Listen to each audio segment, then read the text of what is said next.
এখন আমি আসছি টাকা দেওয়ার জন্য। তো 35 টাকা আমি দিব, ভাইবেন না যে আমি টাকা কম দিয়েছি। আবারও চলে আসছি দোকানদার ছাড়া দোকানে সদাই নিতে, কিন্তু আজকে সদাই আমি দিব না। আপনাদের আজকে দেখাবো কি কি সদাই আছে আমার সেই দোকানে, দোকানদার ছাড়া দোকান সদাই। তো কোকো কোলা আছে, আপনার এটা কি লাচ্ছি আছে, জুস আছে, এটাও জুস, পানি আছে। তো আমার দোকানে অনেক সদাই আছে, এই যে এখানে প্রাইস দেওয়া আছে কোনটার কত। তো আজকে আমি সদাই নেব না, আমি দেখলাম আমার সেই পুরনো বিখ্যাত দোকানটা এখনো কি মাল আছে কিনা। ভাবছিলাম কিছু খাবো না, তো অনেক পানি পিপাসা লাগছে, তো ভাবি একটা ডিঙ্কু খেয়ে নিই।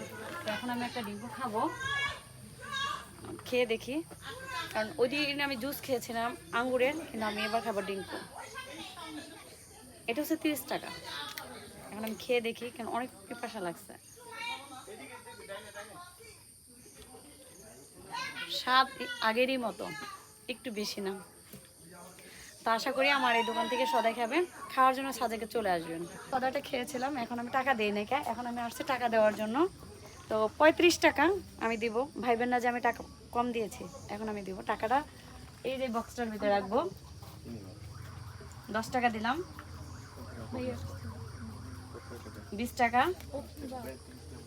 30 টাকা, এই লাস্ট 35 টাকা। তো আমি জিনিস খেয়েছি, টাকাও দিয়েছি, এখন আমি চলে যাবো। Bye bye. আপনার সঙ্গে চলে আসবেন লুসাই গ্রামে দোকানদার ছাড়া দোকানে থেকে সদাই খাওয়ার জন্য। অবশ্যই আমার দোকানে অনেক মাল আছে, ভ্যারাইটিস মাল আছে, কিন্তু খেতে পারবেন। যারা খাবেন তারা তাড়াতাড়ি চলে আসেন সাজেকে, আমার দোকানে চলে আসবেন দোকানদার ছাড়া দোকানে। কিন্তু আমি থাকবো না, কিন্তু আমার দোকান থেকে থাকবো। তাড়াতাড়ি চলে আসেন। ওকে, ভালো থাকবেন।